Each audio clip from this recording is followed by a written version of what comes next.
Hello, wonderful wee friends. Today I have a very special book. It's called Little Rabbit's Big Surprise. This tale starts, like good tales often do, with a little rabbit. This little rabbit is looking for something to do. Play with me, Little Rabbit said as she tugged at her mamma. Not now, Mamma said. I have too much to do. But I'm bored, Little Rabbit moaned. Ask your brothers and sisters, Mamma said, gently placing Little Rabbit on the floor. Little Rabbit looked around the warren she shared with her mother, her brothers and sisters, and her grandfather. The comfy burrow was filled with sunlight and chatter as her brothers and sisters hurried about, getting on with their morning chores. Little Rabbit sighed. They're all busy, she grumbled. How about calling on Little Mole and Little Hedgehog, Mamma suggested, clearing away the ends of the dandelion leaves from breakfast. I'm sure Big Rabbit will take you. Of course. Little Rabbit's best friends would surely want to play. Good idea, Little Rabbit said. She bounced out of the warren, calling out, Bye, Mamma, and catching the kiss her mother blew to her. Little Rabbit loved her home. As she hopped out into the meadow on the edge of the woodland, she took a deep breath in and caught the sweet scent of the wildflowers. She watched the busy bees collecting nectar and tapped off the last drops of dew from the tips of the long grass.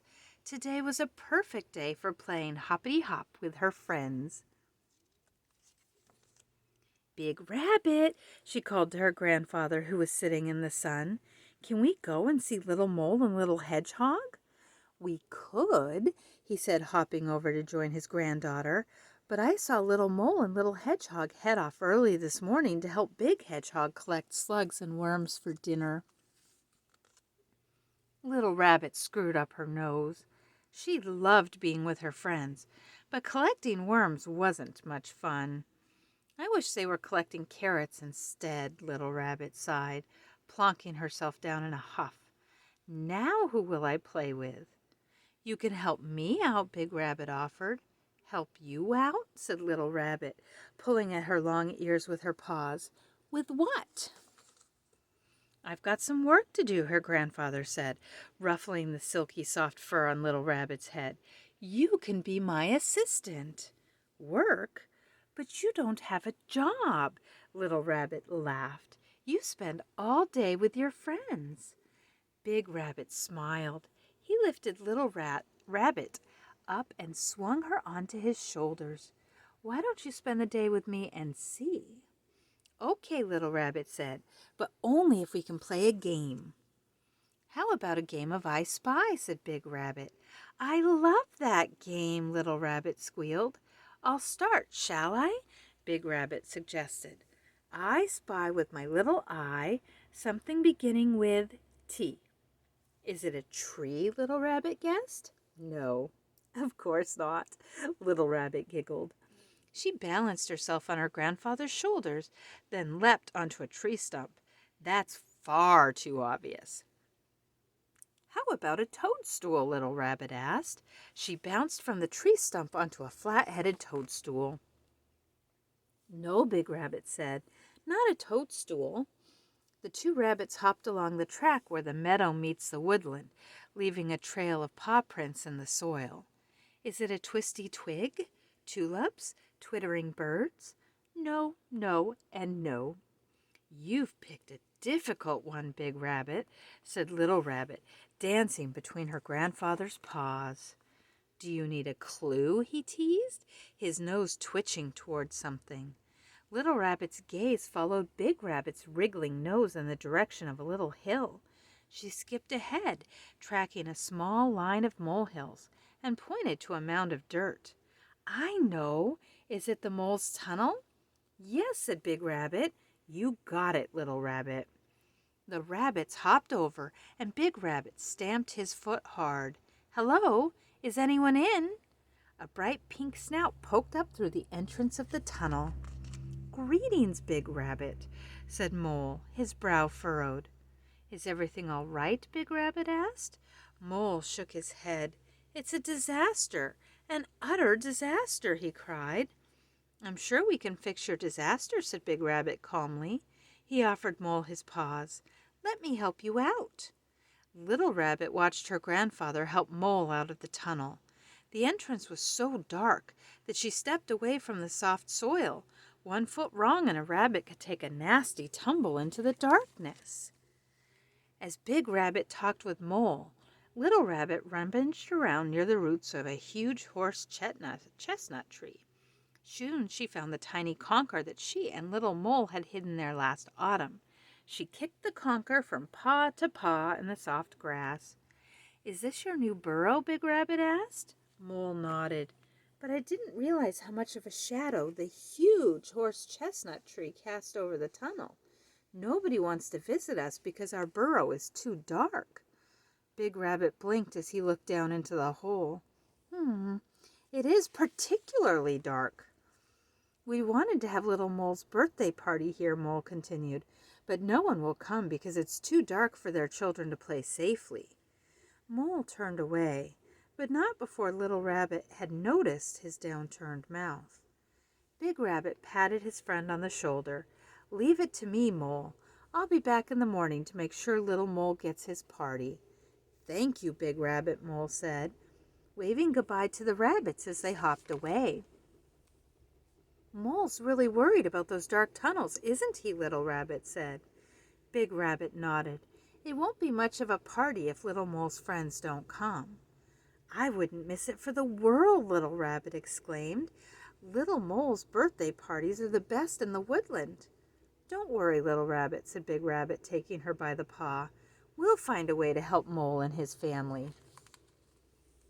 Her grandfather's big, kind eyes made Little Rabbit's worries disappear. Let's race to the hedgerow, Big Rabbit said. I've got to call on Granny Hedgehog. The 2 rabbits leapt through the long grass. The sweet scent of primroses and bluebells wafted across the meadow. Little Rabbit could feel the wind in her fur as she chased after her grandfather, landing in his large footprints as she tried to keep up. You're getting fast, Little Rabbit, Big Rabbit panted. You almost beat me. They hurried towards a neatly tended nest made of moss and leaves, tucked beneath the hedgerow on the far side of the meadow. Granny Hedgehog, Little Rabbit called out. There was no reply.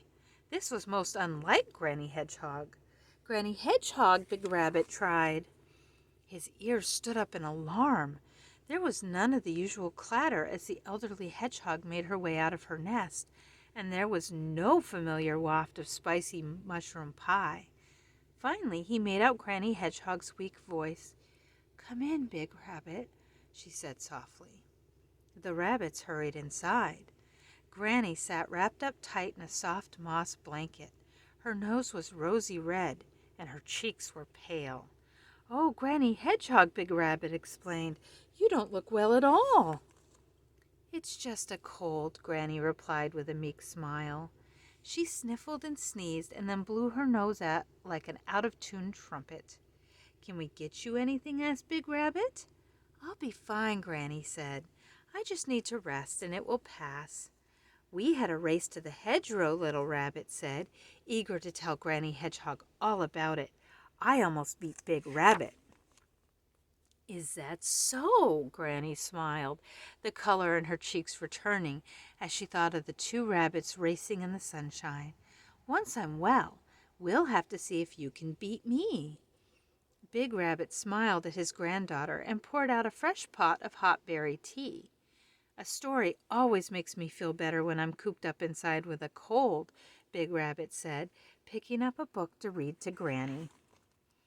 Granny Hedgehog snored softly as Big Rabbit read the last line of the story and gently placed the book on the table. Little Rabbit followed in Big Rabbit's footsteps as they tiptoed outside. As they left the nest, Big Rabbit's nose twitched. I think we have some new neighbors. Little Rabbit followed her grandfather's gaze to just beyond the hedgerow. A family of dormice were moving in. They were greeted by 4 baby dormice, all crying for their dad's attention as he tried to build them a nest. "I'm hungry," 2 cried. "I'm tired," the other 2 wailed. "You look like you have your paws full," Big Rabbit said, picking up the tiniest of the babies. The little dormouse stopped sniveling and giggled as Big Rabbit lifted her higher and higher. "We've just moved in," the father said. "I'm Dormouse." "I'm Big Rabbit, and this is my granddaughter, Little Rabbit." Dormouse looked inside their new home and shook his head in dismay. "This nest isn't big enough for all of us," he sighed. "I need some more twigs to make it bigger." Little Rabbit peered inside the nest. It was far too small for the whole family. Dormouse scampered over to a nearby trash can. He dug around and pulled out a shiny piece of paper. "This is no use at all," he grumbled. "The best nest-building twigs are on the other side of the meadow in the woodland," Big Rabbit called. "I could show you if you like." As Dormouse scurried back, the babies grizzled and began to cry again. "That's very kind, but my babies are too little to be left on their own," Dormouse said, bouncing them one by one to cheer them up, "and I really must find food." His shoulders drooped at the thought of feeding his babies and building a bigger nest. "You go and find food," Big Rabbit reassured Dormouse. "Little Rabbit and I will look after the children." The rabbits entertained the dormice babies with stories and games. When Dormouse returned with his arms full of berries and nuts, the children grabbed hungrily at the food. Before long, they were huddled in a contented heap. As the rabbit said goodbye, Little Rabbit asked if she could have the shiny paper Dormouse had found earlier. "It would make a brilliant kite," she said, and Dormouse agreed. Little Rabbit let out a big yawn. "One last stop." Big Rabbit sniffed at the shrubbery bordering the meadow. "Where are we going?" Little Rabbit asked. "To see Squirrel," said Big Rabbit. "We can surprise her with this fruit."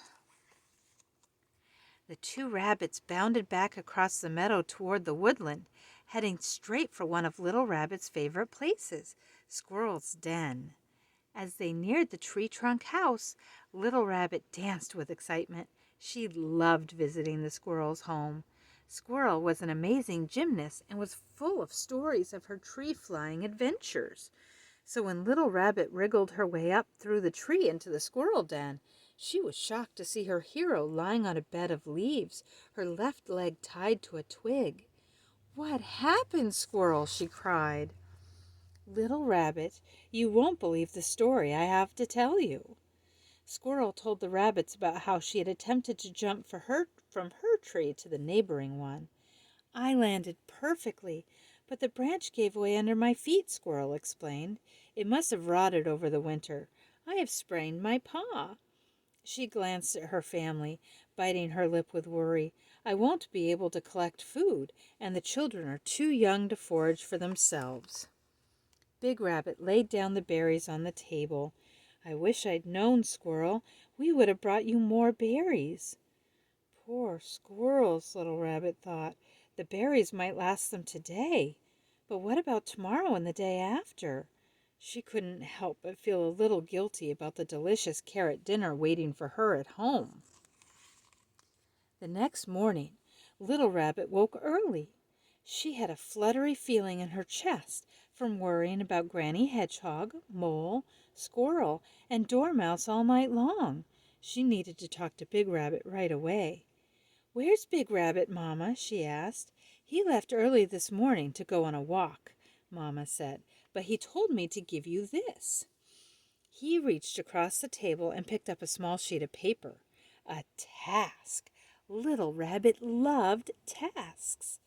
"To my very helpful assistant, could you please find me the following important items: shiny paper, flowers, twigs. Love, Big Rabbit." "Mama, I have to find some important things for Big Rabbit," she said. "Can I go outside?" "So long as you stay near the warren," Mama said. "But don't you want breakfast first?" Before Mama could finish her sentence, Little Rabbit raced out of the warren. Outside in the meadow, she looked at the list. The first thing she had to get was shiny paper. Little Rabbit smiled. She had the piece from yesterday, and she was saving for a kite. She looked at the list again. Shiny paper, twigs, and flowers. Suddenly it dawned on her. Twigs and paper could only mean one thing. Big Rabbit was going to help her make her kite. She fetched the shiny paper and moved on to the next items. Flowers. Little Rabbit took a deep breath in as she remembered jumping through the field and smelling the sweet bluebells on her way to visit Granny Hedgehog. She scampered over to the meadow. It was bathed in sunshine. The wildflowers looked like jewels dotted over a bright green canvas. She scooped up a tiny bouquet and added in some wild roses, too. Perhaps they would decorate the kite string with the flowers. The final item on the list was the twigs. This was easy. Little Rabbit knew the best spot for twigs over in the woodland. She hopped across and chose 2 of the finest twigs she had ever seen. They would be perfect for building a strong frame for her kite. She picked up a few more in case Big Rabbit wanted to make his own kite. Now all she had to do was find her grandfather. "There you are," said a familiar voice. Little Rabbit turned around to find her grandfather coming back from his walk. "I found all the things on the list, Little Rabbit," she said excitedly. "Great work. They're just what I need for my job today," he said, admiring all the things his granddaughter had collected. "Follow me." A job? Little Rabbit's ears drooped. Perhaps she and Big Rabbit weren't making a kite after all. She hopped slowly behind Big Rabbit, careful not to drop anything. "What are we doing here?" Little Rabbit asked as they headed over to the woods in the direction of Mole's tunnel. "You'll see," said Big Rabbit as he thumped on the ground outside Mole's burrow. Mole's familiar pink snout popped up through the entrance, and Big Rabbit helped him out. "Mole," Big Rabbit said, "I think we have solved your light problem." He took the shiny paper and propped it up with a stick by the entrance to the tunnel. "Little Rabbit, I hope you don't mind, but I think your paper will help us all to see when we visit the moles." Little Rabbit's mouth fell open in surprise. The shiny paper caught the sunlight and reflected it down the tunnel. "My goodness," Big Rabbit Mole exclaimed, "you've done it! It's utterly brilliant!" Little Rabbit felt a warm feeling in her tummy. Her kite paper meant Little Mole could have his party. "Thank you, Little Rabbit, for letting me have your special paper," Mole cried. Little Rabbit beamed in delight.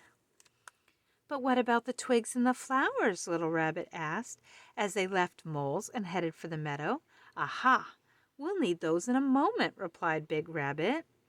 As she raced across the field, Little Rabbit spotted her friends, Little Hedgehog and Little Mole, who were playing outside Granny Hedgehog's nest. "Will you hoppity-hop with us, Little Rabbit?" Little Mole said as she joined them. "I'm helping Big Rabbit with a job at the moment," she said proudly. "Can we help too?" Little Hedgehog asked. "I don't see why not," said Big Rabbit. Little Hedgehog let the rabbits into his grandmother's home, and at once Little Rabbit knew why she had been asked to collect the flowers. As soon as Granny caught sight of the colorful blooms, her face brightened.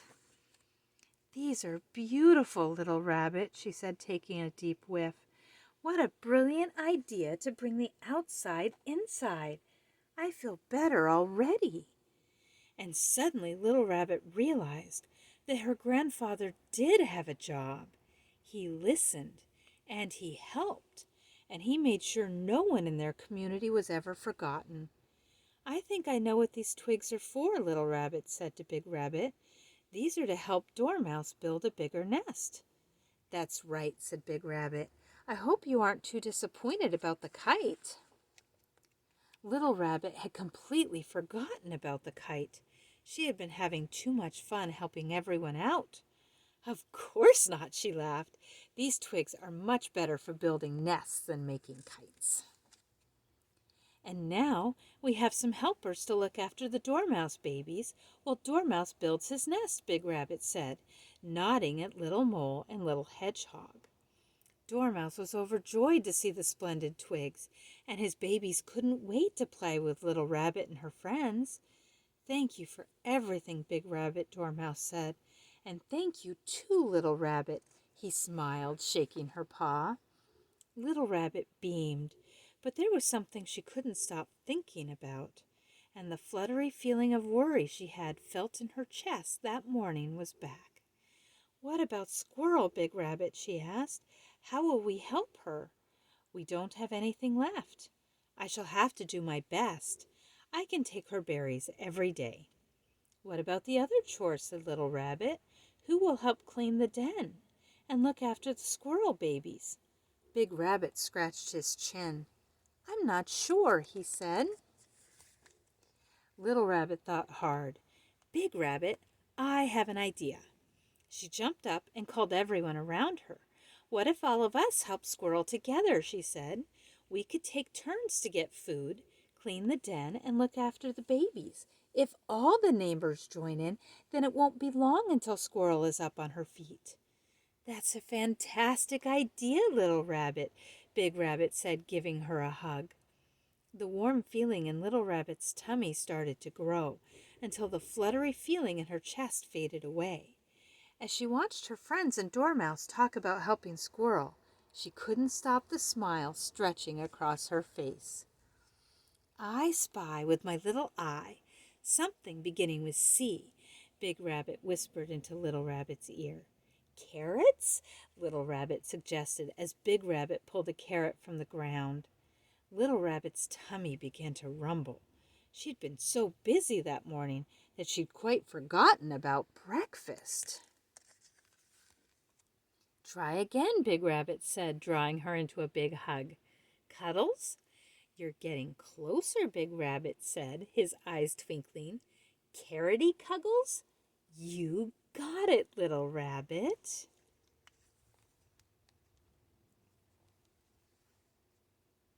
Thank you, friends. I really hope you enjoyed the book. Take care.